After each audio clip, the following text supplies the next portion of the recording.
बिस्मिल्लाहिर्रहमानिर्रहीम। थर्मोडायनेमिक्स जो है वो बेसिकली क्या होती है? थर्मोडायनेमिक्स सबसे पहले कहते हैं thermodynamics deals with the phenomena of energy related to properties of matter. और जो बेसिक काम होता है थर्मोडायनेमिक्स का वो क्या होता है?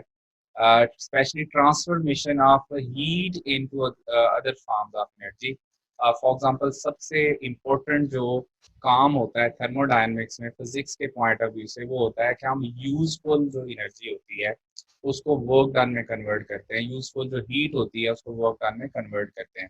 अब जहाँ वर्ड आए यूजफुल, यूजफुल का मतलब होता है कि ऐसी एनर्जी ऐसी एनर्जी जिसको हम वर्क डन में कन्वर्ट कर सकें। ठीक है जी। सो उसको हम यूजफुल हीट का या यूजफुल एनर्जी का नाम दे रहे होते हैं। अब देखो सबसे पहले हमें डिफरेंस पता होना चाहिए, हीट और टेम्परेचर में क्या डिफरेंस है।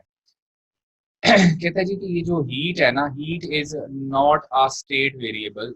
सबसे पहले ये इंपॉर्टेंट मल्टीपल चॉइस है, इसको आपने नोट करना है। ये वाला जो है हीट जो है वो is not a state variable. इसका क्या मतलब है? स्टेट वेरिएबल जो है वो क्या होते हैं? सबसे पहले इसको भी हम देख लेते हैं। देखो स्टेट वेरिएबल जैसे इंटरनल एनर्जी जो है हम कहते हैं वो स्टेट वेरिएबल है, that depends on initial and final state. वो पाथ पे डिपेंड नहीं करती। जैसे हम चैप्टर नंबर 4 में हमने यूनिट को जो आपका पढ़ा था वर्क एनर्जी वाला, 3 जो है यूनिट 3, उसमें हमने डिस्कस किया था कि जो work done by gravitational force है that is independent of the path followed. तो हम कहते थे वो सिर्फ इनिशियल और फाइनल स्टेट पे डिपेंड करता है, उसको हम वेरिएबल कहते हैं। तो इंटरनल एनर्जी स्टेट वेरिएबल है। ठीक है जी। इसी तरह से प्रेशर, वॉल्यूम, ये सारे स्टेट पैरामीटर्स हैं, ये स्टेट वेरिएबल्स हैं। लेकिन हीट जो है ये स्टेट वेरिएबल नहीं है। तो ये सबसे इंपॉर्टेंट एमसीक्यू है इंफॉर्मेशन के लिए। आपने इस वाले मल्टीपल चॉइस को आपने जो है वो याद रखना है। ठीक हो गया। फिर हीट होती क्या है जी? हीट कहता है कि इज एनर्जी इन ट्रांजिट। अगर सिंगल 3-4 लफ्जों में हमें हीट को डिफाइन करना हो तो हम कहते हैं हीट इज एनर्जी जो है वो ट्रांजिट। एनर्जी इन ट्रांजिट का मतलब हरकत करती हुई एनर्जी। फॉर एग्जाम्पल हमारे पास एक थर्मोडायनेमिक सिस्टम ए है और अनदर थर्मोडायनेमिक सिस्टम जो है दैट इज बी। तो अगर जो है वो ए का टेम्परेचर बी से ज्यादा है तो हीट जो है ज़ाहिर एनर्जी जो है वो will flow from A to B. तो जब एनर्जी फ्लो कर रही होती है, ट्रांजिट का मतलब होता है हरकत में। तो जब एनर्जी जो है वो हरकत में होती है मतलब high temperature to low temperature जा रही होती है, वन थर्मोडायनेमिक सिस्टम जो है a to another thermodynamic system जा रही होती है, तो तब जो है वो किस फॉर्म में उसने फ्लो करना है? हीट की फॉर्म में उसने फ्लो करना है। ठीक है जी। सो याद रखना है कि यहाँ पर जो हमारे पास थर्मोडायनेमिक्स की हम बात कर रहे हैं तो उसमें हीट का क्या मतलब होता है? एनर्जी इन ट्रांजिट, यानी कि जब एनर्जी एक सिस्टम से दूसरे सिस्टम हाई टेम्परेचर से लो टेम्परेचर की तरफ जा रही होती है, जब एनर्जी फ्लो कर रही हो तब जो है वो हीट की फॉर्म में फ्लो करती है। The energy is transferred from region to कहता है another region as a result of temperature difference. तो एक जो सिस्टम है हाई टेम्परेचर पे है, दूसरा लो टेम्परेचर पे है, तब जो है वो हीट जो है वो फ्लो करेगी। अच्छा, जब हम बात कर रहे हैं कॉजेस की तो कहते हैं जब या चेंज इन स्टेट जो है वो ये हीट जो है वो क्या क्या लेके आ सकती है?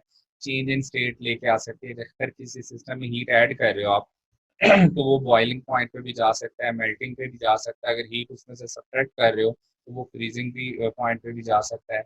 इसी तरह से जब हीट किसी जिस सिस्टम में ट्रांसफर होती है या उससे बाहर निकलती है तो वो कहते हैं जी कि change in temperature with out the change in state भी हो सकता है।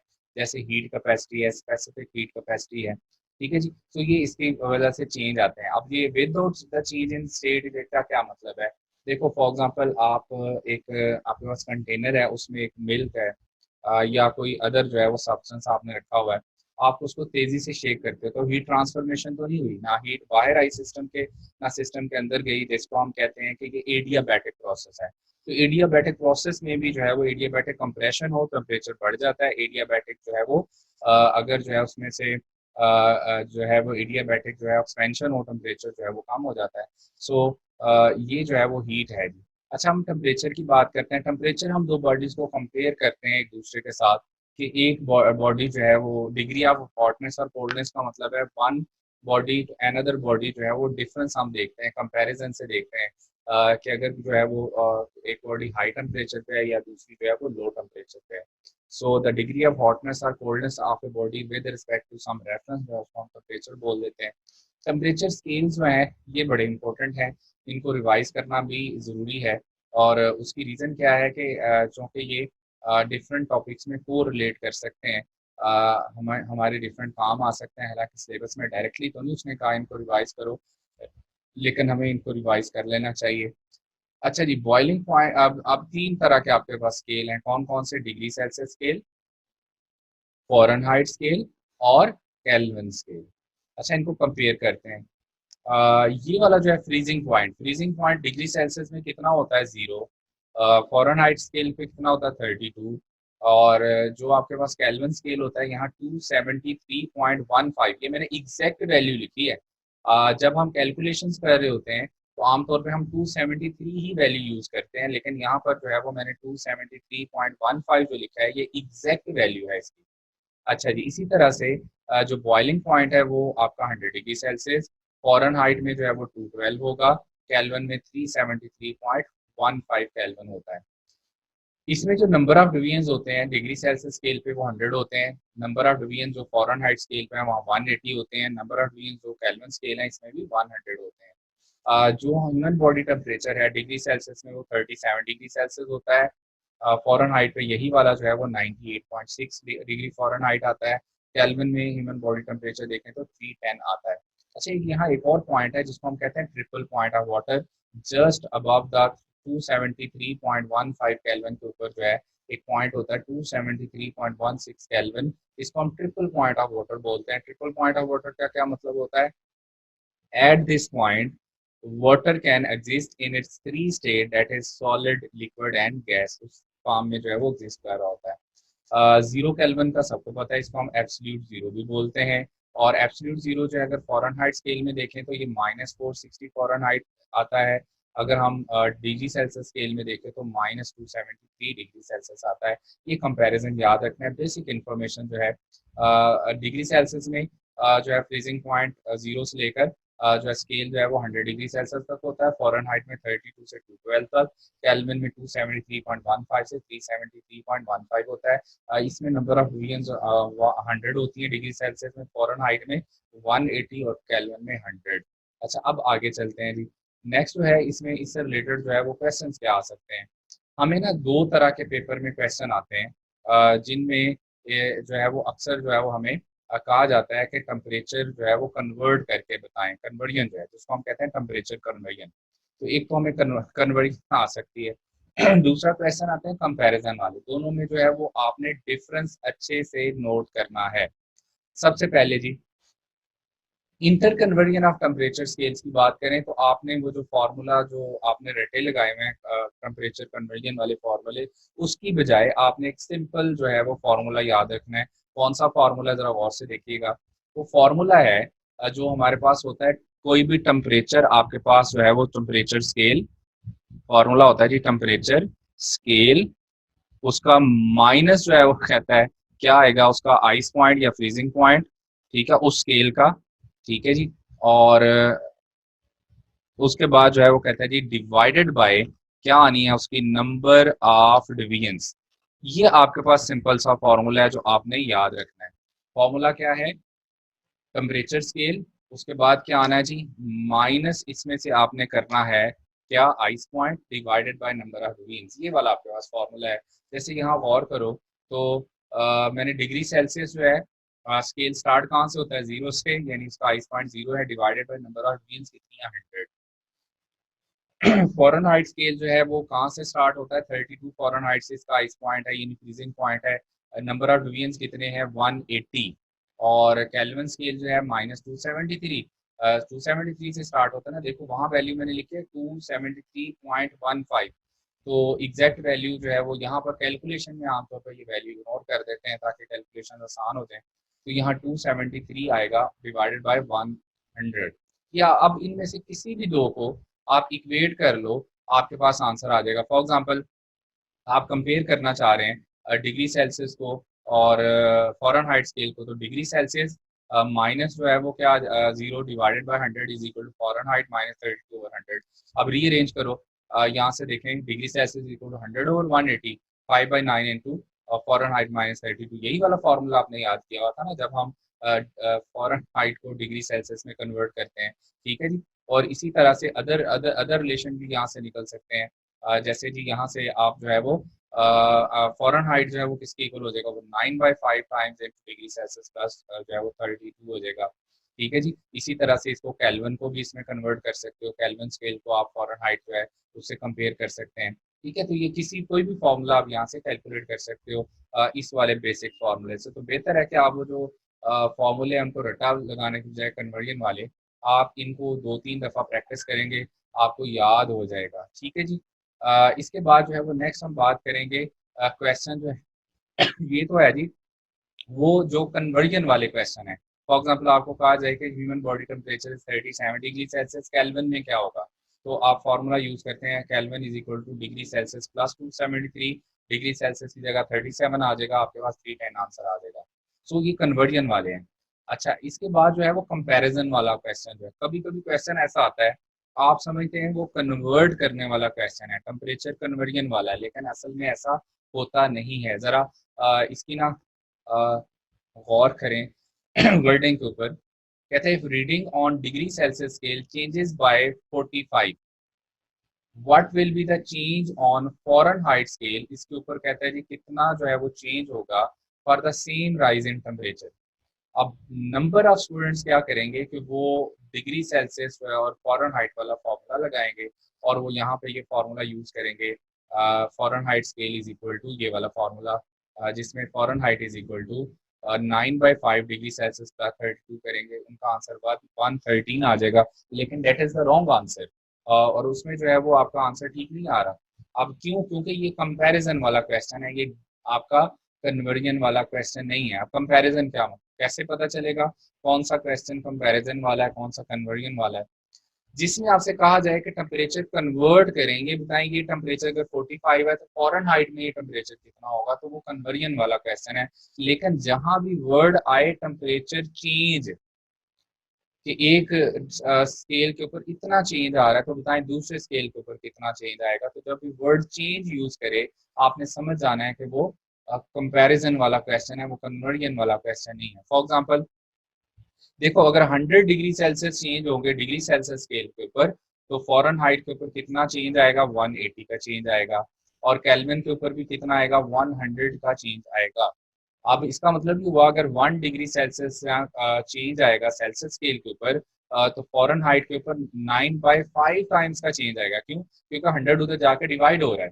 तो इसका मतलब है कि 1 change in 1 degree Celsius is equal to जो है वो 1 केल्विन। अब केल्विन में और डिग्री सेल्सियस में जो है वो चेंज सेम होता है, क्योंकि इधर भी 100 चेंज आ रहा है, इधर भी 100 चेंज आ गया, 100 से क्या हो गया, कैंसिल आउट। इसी तरह से केल्विन और फ़ारेनहाइट में भी जो रिलेशन बनता है वो 9/5 टाइम्स जो है वो फ़ारेनहाइट बनता है। अब इस वाले क्वेश्चन को कैसे सॉल्व करना है, ये वाला जो क्वेश्चन है जी देखो अब हमने ना 1 डिग्री सेल्सियस में चेंज किसके इक्वल है, अगर डिग्री सेल्सियस के ऊपर 1 का जस्ट चेंज आता है तो फ़ारेनहाइट स्केल के ऊपर कितना चेंज आएगा, 9/5 का चेंज आएगा।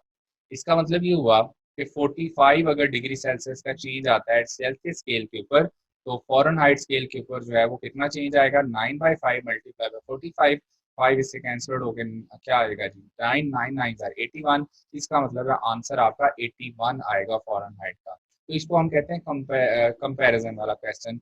और बाकी कन्वर्जन वाले जो क्वेश्चन है वो इजीली हो सकता, आप सॉल्व कर सकते हो। जैसे क्वेश्चन है जी डिग्री सेल्सियस और फ़ारेनहाइट जो है वो रीडिंग किस रीडिंग पे सेम जो है वो सेम रीडिंग शो करते हैं, किस टेम्परेचर पे सेम रीडिंग शो करते हैं, ये केमिस्ट्री में भी आपको क्वेश्चन है। इसको जो है आप ऊपर वाले फॉर्मूले से सॉल्व करेंगे, डिग्री सेल्सियस इक्वल 5/9 और फ़ारेनहाइट -32। आप फ़ारेनहाइट और डिग्री सेल्सियस दोनों की जगह टेम्परेचर लिख दें, क्योंकि वो कह रहा है इट शो सेम रीडिंग, तो यहाँ भी टेम्परेचर टी आ जाएगा, यहाँ भी टेम्परेचर टी आ जाएगा। आगे आपने इसको सॉल्व कर लेना है। 9 दूसरी तरफ जाके मल्टीप्लाई हो जाएगा, 90 हो जाएगा, ये 5 अंदर मल्टीप्लाई होकर 5t -140 हो जाएगा। बाकी आप इसको सॉल्व करें, यू विल गेट आंसर जो है वो 5 इसके साथ मल्टीप्लाई 160 हो जाएगा। तो आपके पास जो फाइनली आंसर आएगा वो आएगा जी टेम्परेचर इज इक्वल टू -40। तो -40 टेम्परेचर के ऊपर जो है जो रीडिंग है सेल्सियस स्केल की और फ़ारेनहाइट स्केल की जो है वो दोनों सेम रीडिंग शो कर रहे होते हैं। अच्छा, ये है टेम्परेचर स्केल। तो एक दफा आपने टेम्परेचर स्केल्स रिवाइज करना है। मैंने दो बातें यहाँ की हैं, कन्वर्जन वाला क्वेश्चन और कंपैरिजन वाला क्वेश्चन। कंपैरिजन में आपने क्या देखना है, नंबर ऑफ डिवीजन्स। देखो सेल्सियस स्केल के ऊपर नंबर ऑफ डिवीजन्स कितनी है, 100, फॉरेनहाइट पे 180 और केल्विन पे 100।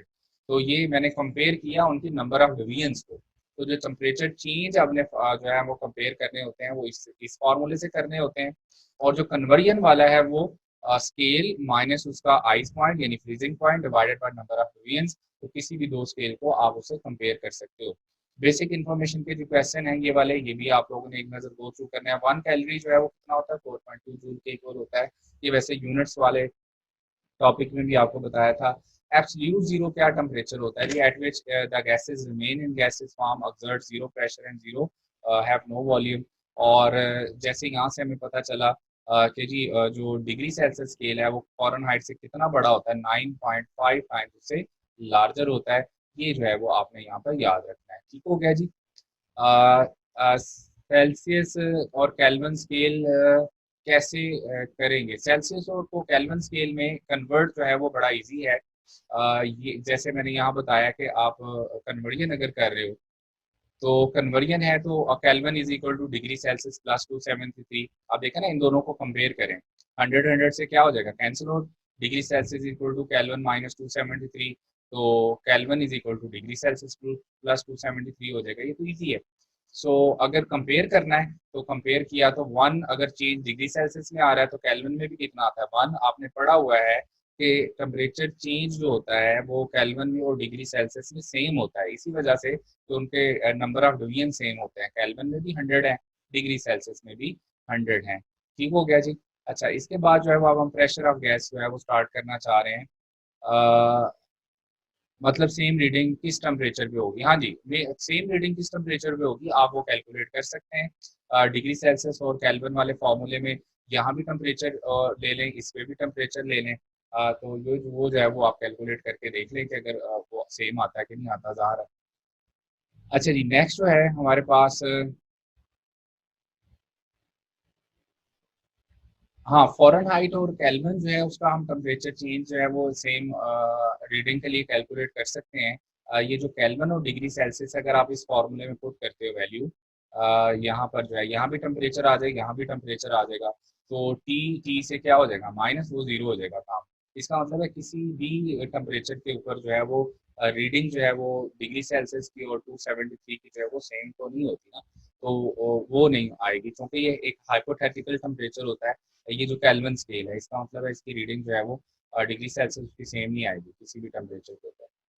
अच्छा जी, नेक्स्ट अब हम मेन टॉपिक की तरफ आते हैं जो हमारा यूएचएस की तरफ से भी है। वो कौन सा है जी, आइडियल गैस और उससे प्रेशर ऑफ गैस है। अब आपने साथ साथ चीज़ें नोट डाउन भी करनी है। ये वैसे आपने जो है वो पढ़ा हुआ है केमिस्ट्री में भी। ये टॉपिक जो है जिसको आप केएमटी कहते हैं, kinetic molecular theory of gas. सबसे पहले जो है वो आइडियल गैस के अकॉर्डिंग, जो आइडियल गैस थ्योरी है उसके अकॉर्डिंग कहता है कि सारे जो मॉलिक्यूल्स होते हैं वो आइडेंटिकल मॉलिक्यूल्स होते हैं, आइडेंटिकल मॉलिक्यूल्स।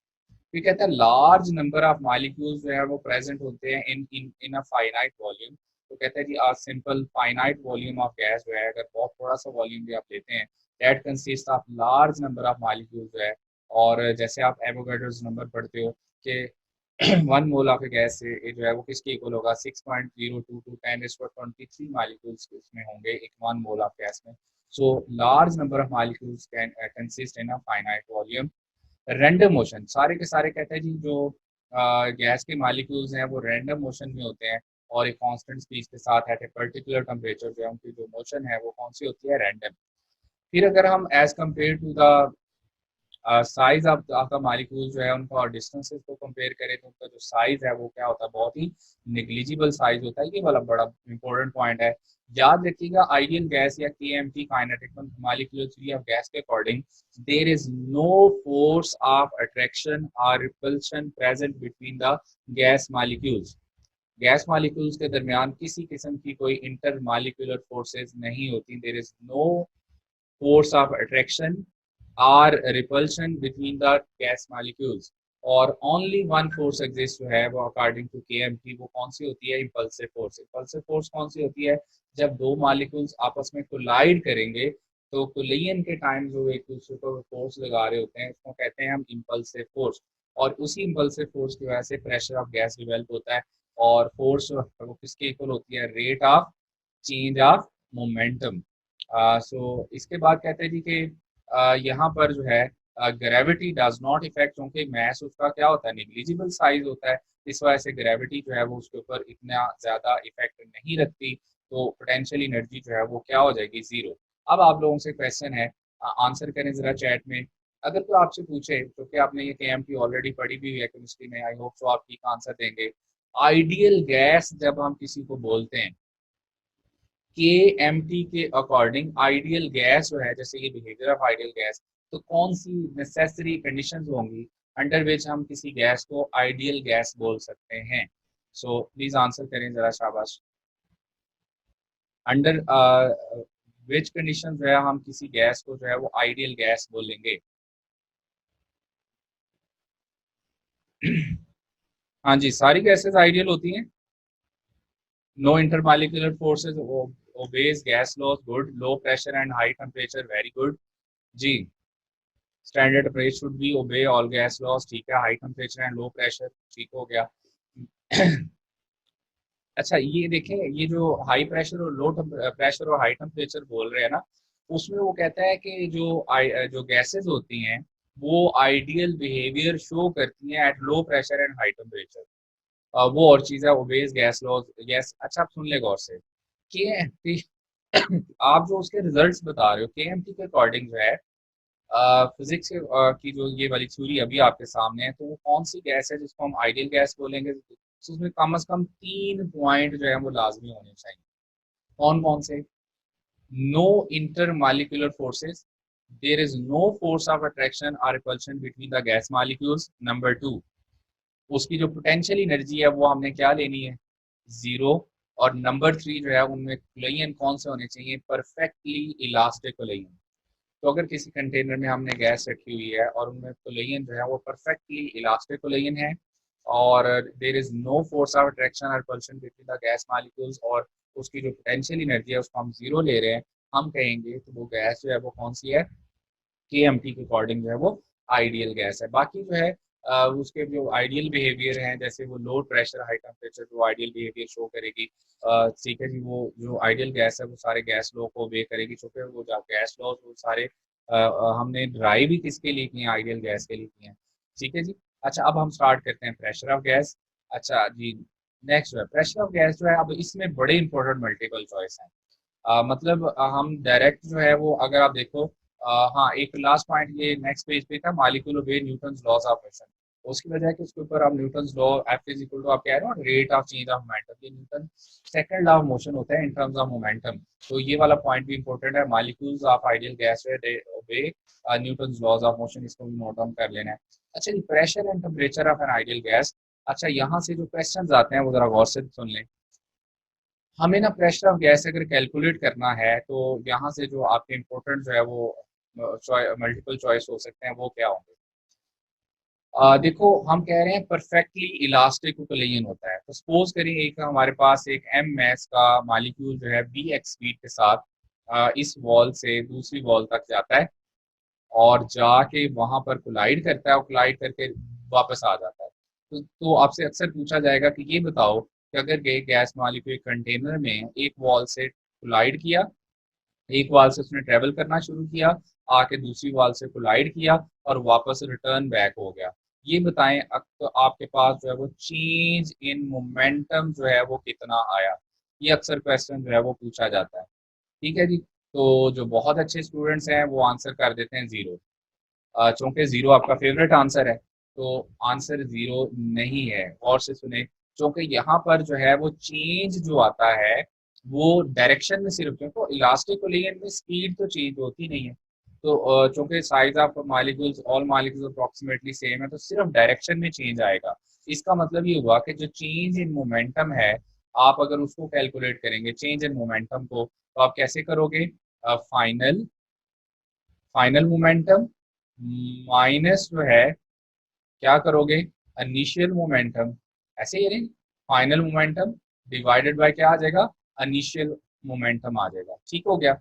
अच्छा, जब final momentum minus initial momentum calculate करोगे तो फाइनल मोमेंटम कितना है, ये इनिशियल मोमेंटम है एम वी एक्स, तो फाइनल मोमेंटम यहाँ कितना होगा माइनस एम वी एक्स, तो वो होगा माइनस एम वी एक्स। तो final minus M we X, initial M we X, तो फाइनल माइनस इनिशियल जो है वो करोगे तो चेंज इन मोमेंटम आपके पास क्या आ जाएगा minus two M we X. अगर उसने वी एक्स गिवन है, वी एक्स कर दें तो ये उसका आंसर आएगा, जीरो आंसर नहीं आएगा। ठीक हो गया, तो याद रख लें कि जब भी इस तरह का कंटेनर दे के कहा जाए एक मालिक्यूल कोलाइड करके एक वॉल से दूसरी वॉल तक जाता है, वहां से कोलाइड करके वापस आता है, तो बताएं चेंज इन मोमेंटम क्या होगा। आपने आंसर क्या करना है, जीरो, बिकॉज आपका जो फेवरेट आंसर है, तो जीरो नहीं आना, क्या आना answer minus two M V, क्योंकि सिर्फ डायरेक्शन चेंज होती है, स्पीड जो है वो चेंज नहीं होती। ठीक हो गया, चूंकि परफेक्टली इलास्टिक कोलिजन हो रहे हैं।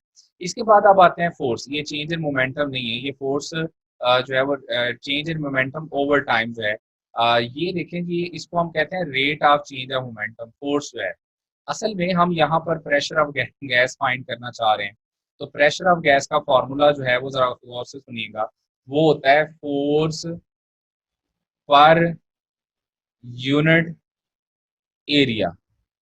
ठीक हो गया, जो कि परफेक्टली इलास्टिक कोलिजन हो रहे हैं, तो यहाँ पर हम फोर्स को कहते हैं rate of change of momentum, rate of change of momentum per unit जो है वो क्या आएगा, एरिया।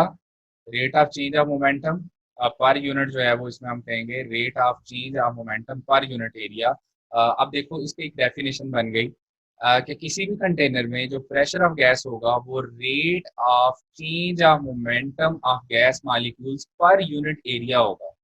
तो प्रेशर ऑफ गैस जो है in a container of gas molecules, rate of change of momentum of gas molecules पर यूनिट एरिया होता है, उसको हम क्या बोल रहे होते हैं, प्रेशर ऑफ गैस के इक्वल बोल रहे होते हैं। ठीक हो गया। अच्छा, यहाँ से फोर्स होगी डेल्टा पी और टी, डेल्टा पी मैंने अभी बताया कैलकुलेट करके क्या आता है minus two M V divided by T. यहाँ से डेल्टा टी आप कैलकुलेट कर लोगे, तो डेल्टा टी जो है उसकी वैल्यू यहाँ पुट कर देंगे तो आपके पास फोर्स का आंसर आएगा M we X square over L. और यहाँ से जो है चूंकि आप इसमें एक मालिक्यूल तो नहीं होता, एन नंबर ऑफ मालिक्यूल्स होते हैं, तो एन नंबर ऑफ मालिक्यूल्स के लिए जो आपकी फोर्स निकल आएगी वो M N into V X, ये आपने कैलकुलेशन की हुई है, V X square over L निकल आएगी। मैं आगे आपको नेक्स्ट कॉन्सेप्ट की तरफ लेके जा रहा हूँ, जो इंपॉर्टेंट है यहाँ समझाना सिर्फ ये था कि प्रेशर ऑफ गैस जो है वो कैसे कैलकुलेट किया गया था, आपकी बुक के अकॉर्डिंग जो है वो आपको ऑलरेडी पता भी है। दो चीजें यहाँ इंपॉर्टेंट टू नो आपके लिए, ये चेंज इन मोमेंटम यहाँ जीरो नहीं होता, वो क्या आता है माइनस टू एम वी। और अगर यहाँ फोर्स जो है वो with which molecule collide with the wall, वो किसके इक्वल होगी माइनस टू एम वी। ये डेल्टा नहीं है, ये आपके पास क्या है फोर्स है।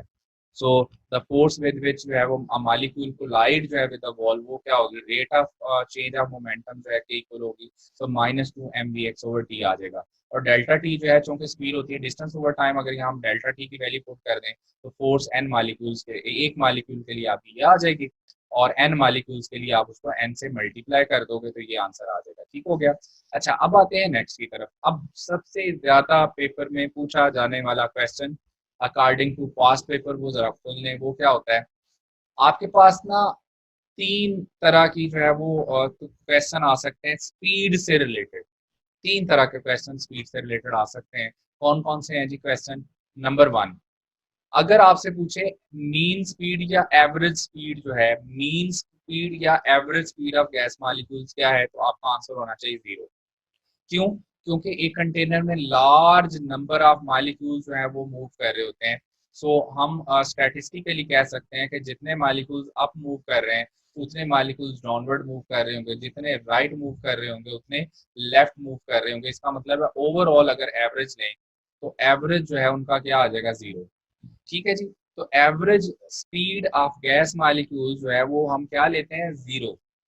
लेकिन उनकी जो है वो मीन स्पीड स्पीड जो है वो जीरो नहीं होती, या root mean square speed zero नहीं होती। वो हम कैसे कैलकुलेट करते हैं, हम उन सब गैस मॉलिक्यूल्स का स्क्वायर लेकर divided by total number of molecules कर देते हैं, तो हमारे पास वो मीन स्क्वायर स्पीड आ जाएगी। मीन स्क्वायर स्पीड, अब देखिए हम नेगेटिव का भी जो स्क्वायर लेंगे तो वो भी क्या हो जाएगा, पॉजिटिव हो जाएगा। जैसे आप आरएमएस वैल्यू कैलकुलेट करते थे करंट की, जिसको आप root mean square value of current बोलते थे। सो याद रखें कि मीन एवरेज यानी mean speed of average molecule जो है वो क्या होगी, वो जीरो होगी। ठीक है जी, वो आपके पास जीरो आएगी। लेकिन मीन स्क्वायर स्पीड जो अगर लें तो वो सारे मॉलिक्यूल्स का स्क्वायर लेकर आप divided by total number of molecules कर देंगे तो आपके पास क्या आ जाएगा, एवरेज मीन स्क्वायर स्पीड आ जाएगी। अगर दोनों तरफ मैं स्क्वायर रूट ले लूं तो उसको फिर आप कहेंगे वी आर एम एस। इसके ऊपर अगर हम स्क्वायर रूट ले लें तो आपके पास रूट मीन स्क्वायर स्पीड बन जाएगी। सो आपके पास वी आर एम एस आ जाएगा is equal to V one square V two square plus V three square up to so on. अच्छा, इसका एक क्वेश्चन भी यहाँ पर जो है वो एज ए ना एग्जाम्पल कर लेते हैं ताकि आपको जो है वो कैलकुलेट करना आ जाए। अब जरा गौर से देखिएगा, अगर पेपर में आपको कहा जाए the molecules of A gas having speed जो है, आपको स्पीड उसकी गिवन है क्या, 2, 3, 4, 5। तो ये क्या कैलकुलेट करें, मीन स्क्वायर स्पीड और रूट मीन स्क्वायर स्पीड जो है वो कैलकुलेट करें। अब आपने क्या करना है, उसकी मीन स्क्वायर स्पीड कैलकुलेट करनी है और root mean square speed calculate करनी है। ठीक है जी, आप जरा साथ साथ ट्राई करें सब लोग कि इसकी मीन स्क्वायर स्पीड क्या आएगी और रूट मीन स्क्वायर स्पीड क्या आएगी।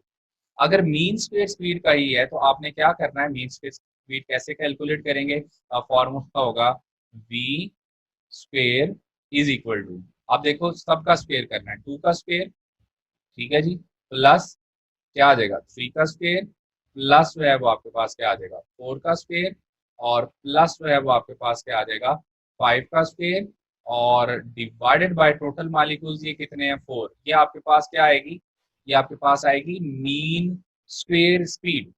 तो 2 का स्क्वायर 4 और 9, 9 + 4 कितना हो जाएगा, 13, 13 प्लस जो है 16 जो है वो कितना हो जाएगा, 29, 29 प्लस जो है वो 25 जो है वो कितना हो जाएगा आपके पास, 44। तो ये जो है वो आपके पास ओवर जो है वो आपके पास क्या आ जाएगा, 4। इसको कैलकुलेट कर लें तो आपके पास जो है ये आपके पास मीन स्क्वेयर क्या आ जाएगी, स्पीड आ जाएगी, आपके पास मीन स्क्वेयर स्पीड आ गई। लेकिन आपका जो है मीन स्क्वेयर स्पीड तो ये आपके पास आ गई। अगर आपसे उसने कहा मीन स्क्वेयर स्पीड कैलकुलेट करनी तो ये इतना ही आंसर है, ठीक है। लेकिन अगर आपसे कहे जी root mean square speed calculate करनी है, फिर आपने दोनों तरफ क्या ले लेना है, स्क्वेयर रूट। फिर आपने इसको स्क्वेयर रूट के नीचे लिखना है, फिर आपका आंसर जो है वो यहाँ पर आपका वी आर एम एस आएगा। फिर आप इसको रूट मीन स्क्वेयर, अगर आपसे सिर्फ मीन स्क्वेयर स्पीड पूछा जाए तो फिर आपने सिर्फ स्क्वेयर लेकर divided by total number of molecules कर देना है। और अगर रूट मीन स्क्वेयर स्पीड पूछी जाए तो फिर दोनों तरफ स्क्वेयर रूट लेना है, फिर आप इसको शायद वी आर एम एस कहोगे तो ऊपर आपके पास 4 + 9 + 16 + 25 आ जाएगा और डिवाइडेड बाय 4 स्क्वेयर रूट। जैसे उसको आगे रीअरेंज करना है वो आप रीअरेंज कर सकते हैं। ठीक हो गया जी। सो ये दोनों में फर्क याद रखना है, पेपर में जो है वो क्लैरिटी होनी चाहिए आपके स्टेटमेंट में, तो उसने मीन स्क्वेयर स्पीड पूछी है या रूट मीन स्क्वेयर स्पीड पूछी है। ठीक हो गया। अच्छा, वीआरएमएस ऑफ गैस, ये बहुत इंपॉर्टेंट मल्टीपल चॉइस है, ये इन्फॉर्मेशन में जो गिवन है। VRMS of gas molecules depend on mass of the gas and it temperature. VRMS दोनों चीजों पर डिपेंड करती है, mass ऑफ द गैस के ऊपर भी डिपेंड करती है, टेम्परेचर के ऊपर डिपेंड भी करती है। ये अभी हम इसको डिस्कस भी करेंगे। दूसरी इंफॉर्मेशन यहाँ गिवन है, average speed of oxygen molecule eight standard temperature and pressure जो है 461, और नाइट्रोजन जो है वो 4 जो है वो 93 होती है। ये एवरेज स्पीड किसको कह रहा है, जब यहाँ एवरेज स्पीड जो है वो हम कह रहे हैं रूट मीन स्क्वेयर स्पीड को कह रहे हैं, ये वाली जो है उनसे, ठीक है। वैसे ही तो मीन स्पीड उसकी क्या ले रहे होता है, वो जीरो ले रहे होता है। ठीक हो गया। किसी कंटेनर में अगर कोई गैस इनक्लोज हो तो उसके सूरत में हम उसकी मीन स्पीड क्या कहेंगे, जीरो कहेंगे। ठीक हो गया। अच्छा बेटा, अभी जो है जो टाइम है वो अप होने वाला, मैं दोबारा से रिकनेक्ट करता हूँ और आगे हम फिर प्रेशर ऑफ गैस है उसको डिस्कस करते हैं। सो स्टे ट्यून, दोबारा जो है इसको कांटेक्ट करते हैं। जल्दी कीजिएगा साथ साथ जो है दोबारा, ताकि जो है वो आप लोगों को प्रॉब्लम ना हो, वेट ना करना पड़े मुझे भी। हम चूँकि टॉपिक आज लेंथी है तो जल्दी जल्दी आपने रिकनेक्ट करना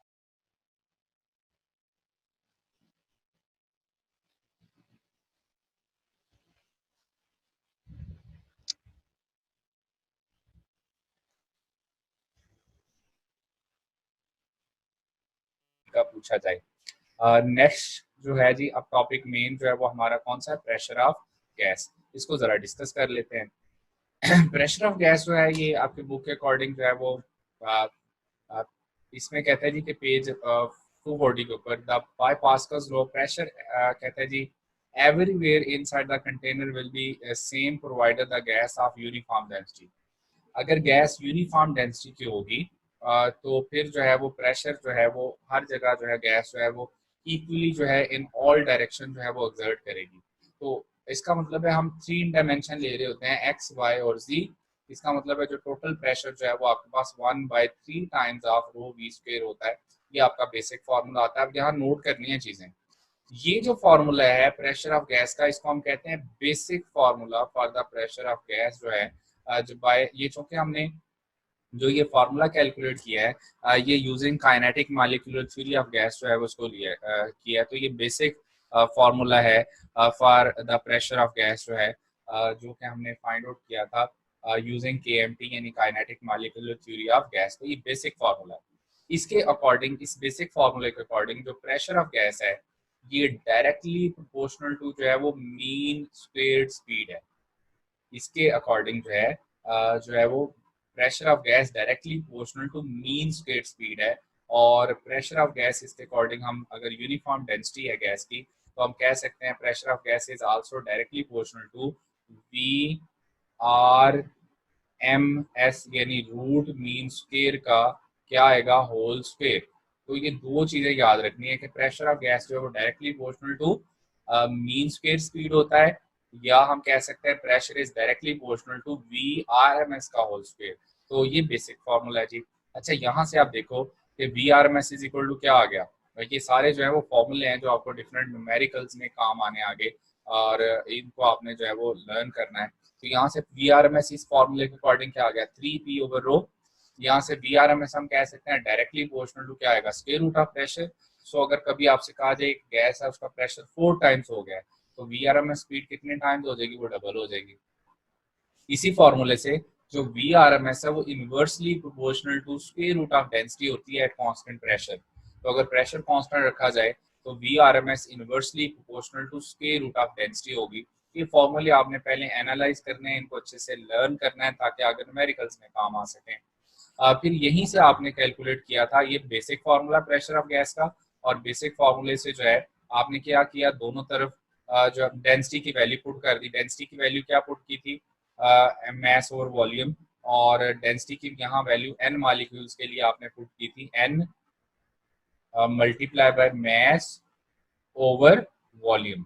यानी कि एक सिंगल मॉलिक्यूल्स के लिए जो है वो डेंसिटी होती है मास ओवर वॉल्यूम। तो n मॉलिक्यूल्स के लिए जो डेंसिटी होगी वो n m/v होगी। तो जब यहाँ वैल्यू पुट करेंगे तो ये आपके पास आंसर आएगा प्रेशर ऑफ गैस का।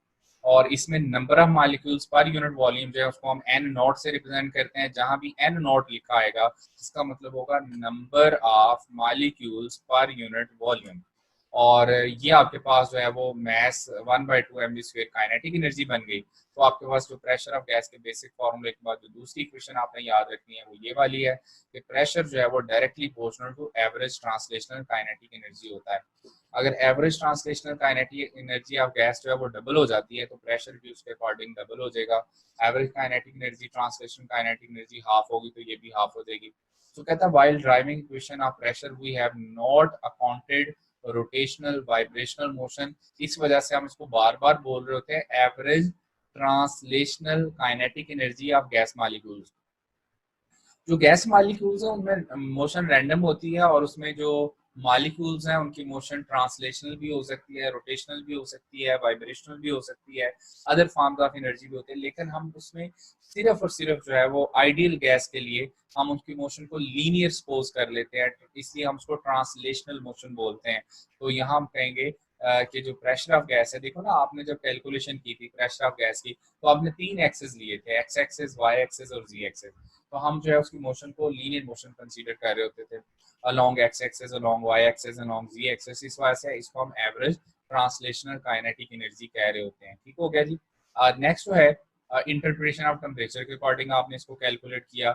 और इंटरप्रिटेशन ऑफ टेम्परेचर के अकॉर्डिंग जी आपने PV is equal to nRT, इसको हम कहते हैं जनरल गैस लॉ।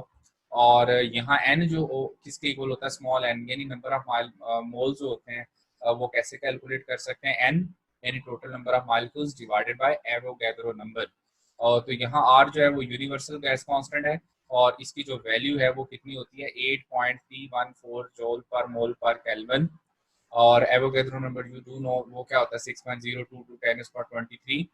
अच्छा, यहाँ पर अगर हम स्मॉल एन की वैल्यू पुट कर देते हैं एन ओवर एन ए हो जाएगा, तो एन इधर आ जाएगा आर ओवर एन ए। अब आर ओवर एन ए ये यहाँ से काफी दफा एमसीक्यू आ चुका है। आर ओवर एन ए किसके इक्वल होता है, के इक्वल होता है, और उसको हम बोल्ट्जमैन कांस्टेंट कहते हैं, और उसकी वैल्यू 1.38 माइनस 23 जूल पर केल्विन होती है। तो ये चीजें याद रखने वाली हैं। अच्छा, ये वाली जो इक्वेशन है इसको हम इक्वेशन नंबर, लेट से मैं कह देता हूँ इक्वेशन नंबर 2। ठीक है जी। ये जो ऊपर हमने पढ़ी थी इसको कह देते हैं लेट से हम इक्वेशन नंबर 1।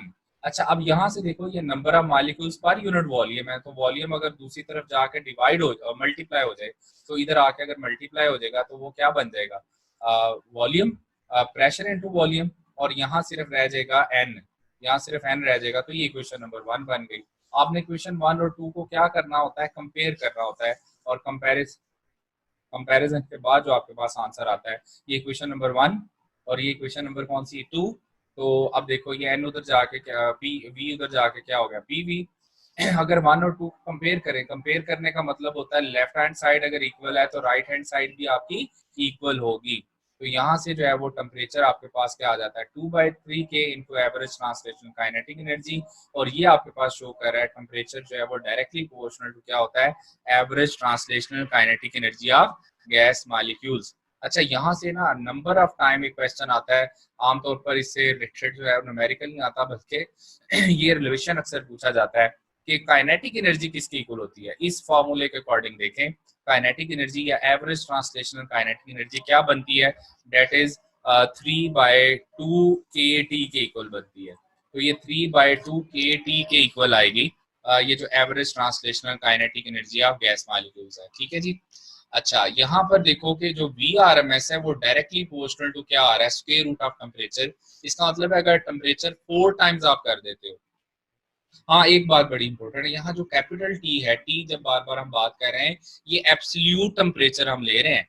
टेम्परेचर हमेशा यहाँ जब भी थर्मोडायनेमिक्स में लेना है आपने हमेशा केल्विन में लेना है। तो अगर टेम्परेचर हम जो है वो 4 टाइम्स कर देते हैं तो वी आर एम एस कितना हो जाएगा, वो डबल हो जाएगा। ठीक है जी। तो ये सारे जब आप एक दफा फॉर्मूले रिवाइज कर चुके हों, फिर आपने जो आना है इनके मल्टीपल चॉइस की तरफ। एक दो और चीजें हैं वो भी हम जरा डिस्कस कर लेते हैं यहाँ पर जो है। अच्छा जी, इसमें गौर करें तो हमारे पास जो है ये जो प्रेशर जो है वो देखें, यहाँ पर जो है हमारे पास नंबर ऑफ मालिक्यूल जो है और मोल जो है वो n इज इक्वल टू, हम मैस और मोलर मैस ये भी होता है ना फॉर्मूला हमारे पास, तो P V is equal to N R T होता है। n की जगह हम अगर क्या लिख दें, m ओवर कैपिटल M, तो ये आपके पास जो है वो क्या आ जाएगा, प्रेशर जो है वो ऑफ गैस जो है वो किसके इक्वल आ जाएगा, m over m into R T. यहाँ से जो वॉल्यूम है वो दूसरी तरफ जाके डिवाइड कर दें, तो एम और वी किसको बोलते हो, डेंसिटी को, तो डेंसिटी भी यहाँ लिख सकते हैं आर टी ओवर एम जो है वो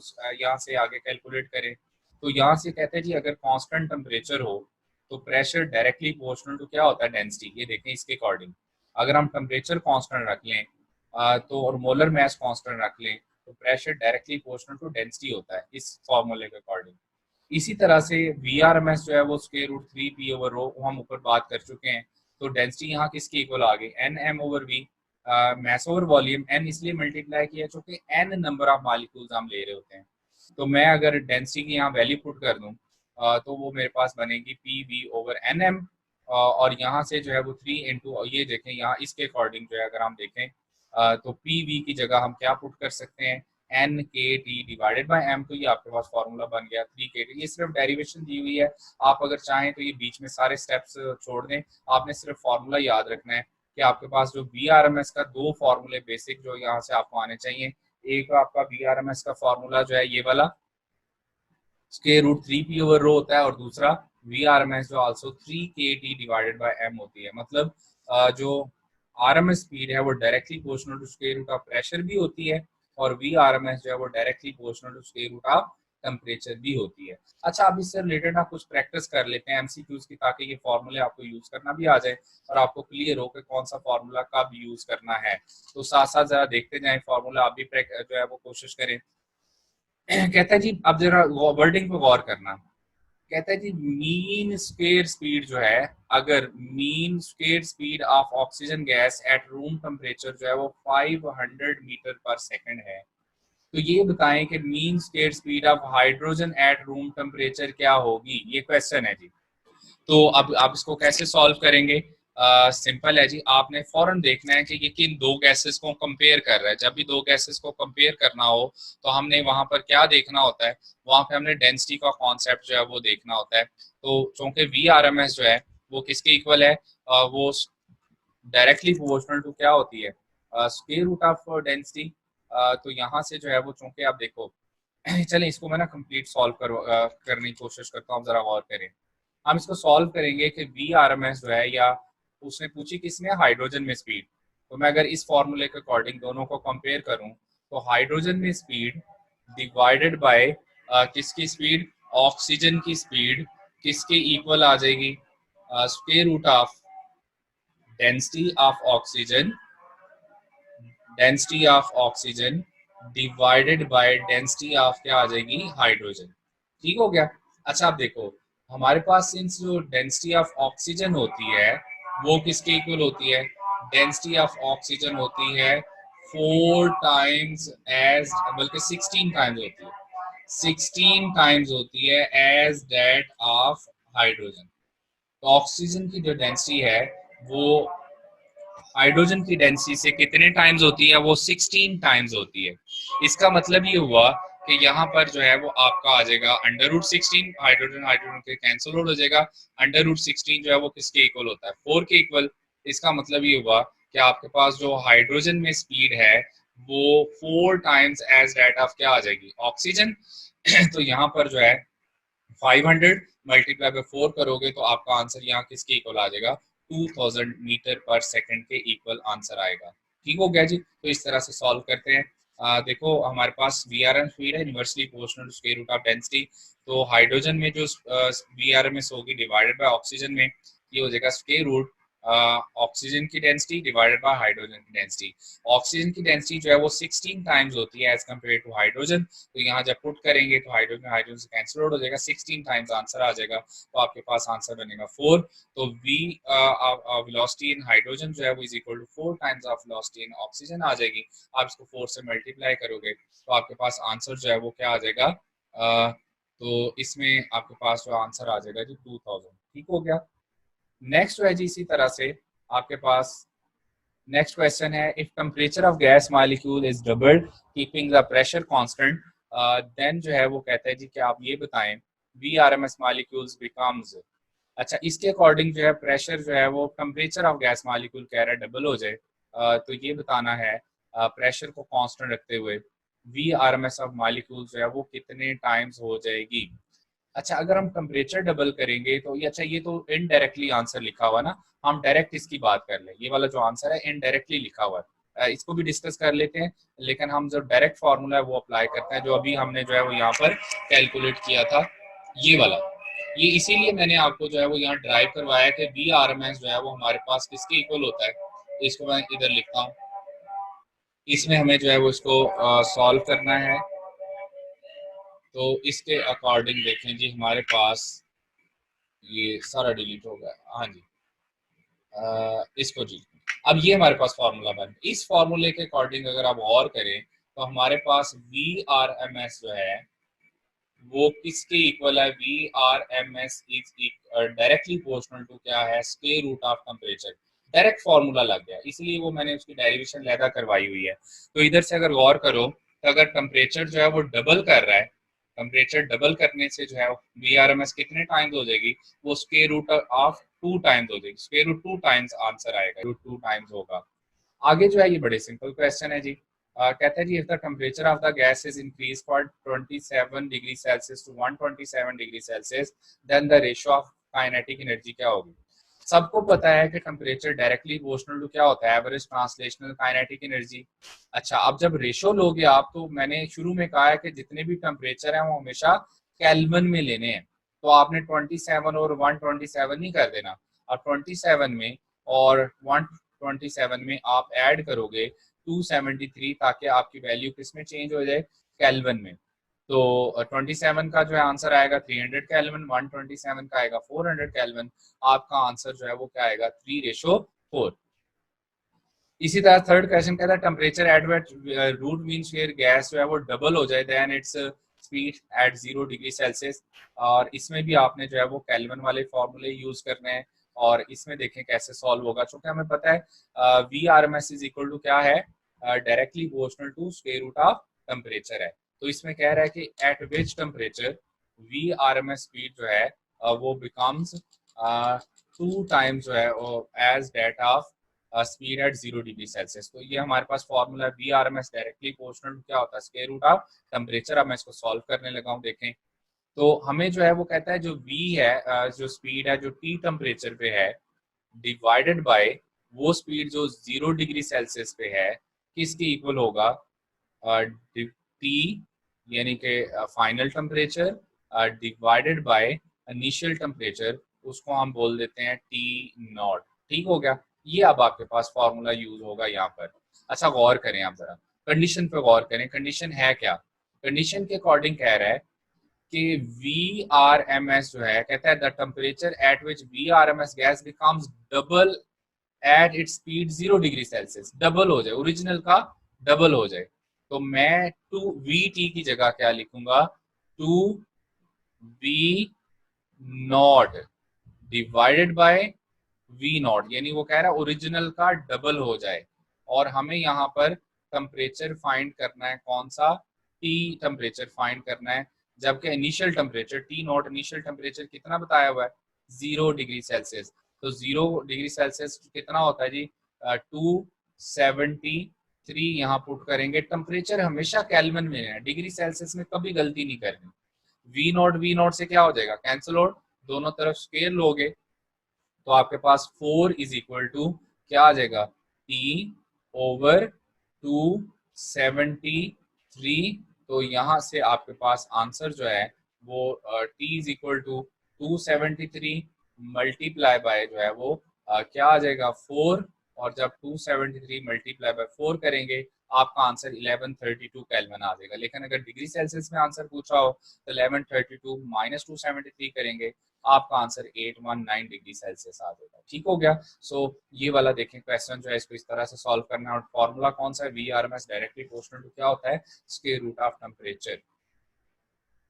ठीक है जी। इसी तरह से जो है वो नेक्स्ट अगर हम बात करें नेक्स्ट क्वेश्चन की, that is also very important. अक्सर जो है वो आपको पास पेपर में क्वेश्चन नजर आएगा।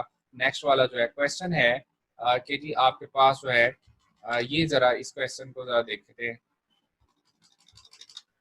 हाँ जी, क्वेश्चन है जी अब बड़ा सिंपल। यहाँ पर कहता है the mean square speed of gas molecules becomes double, then आपने बताना है कि प्रेशर ऑफ गैस क्या होगा।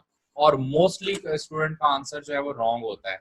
हमें पता है कि प्रेशर ऑफ गैस जो है वो डायरेक्टली प्रोपोर्शनल टू क्या होता है मीन स्क्वायर स्पीड। अगर आप ये देखो ये वाला जो यहाँ पर फैक्टर है ना, ये सारा का सारा फैक्टर मीन स्क्वायर स्पीड को शो कर रहा है। अगर आप मीन स्क्वायर स्पीड डबल करेंगे तो प्रेशर भी डबल हो जाएगा, मीन स्क्वायर स्पीड हाफ करेंगे प्रेशर भी हाफ हो जाएगा। तो इसका आंसर क्या आना है 2 टाइम्स। लेकिन अब जरा गौर से देखें, मैं अगर इस क्वेश्चन में यहाँ एक वर्ड ऐड कर देता हूँ, मैं वर्ड ऐड करता हूँ, सिर्फ एक वर्ड में ऐड करने से क्वेश्चन जो है वो आपका चेंज हो जाएगा। क्या, मैं लिखता हूँ इफ रूट, अब मैंने वर्ड ऐड कर दिया रूट। तो if the root mean square speed of gas molecules are double then pressure कितना होगा। फिर आप जरा गौर करें, फिर फॉर्मूला अप्लाई होना है P pressure of gas directly proportional to, फिर होता है वी आर एम एस का होल स्क्वायर, फिर ये फॉर्मूला लगना है। तो फिर चूंकि वो आर एम एस को डबल कर रहा है तो मैं फिर 2 इस ब्रैकेट के अंदर लगाऊंगा, तो वो वी आर एम एस यानी रूट मीन स्क्वायर स्पीड का डबल हो जाएगा। फिर आंसर आपका क्या आएगा 4 टाइम्स, जो कि 2 का स्क्वायर 4 होता है। फिर आपका प्रेशर जो है इस क्वेश्चन का आंसर फिर जो है वो 2 टाइम्स नहीं आना, फिर आंसर क्या हो जाएगा 4 टाइम्स आंसर आएगा।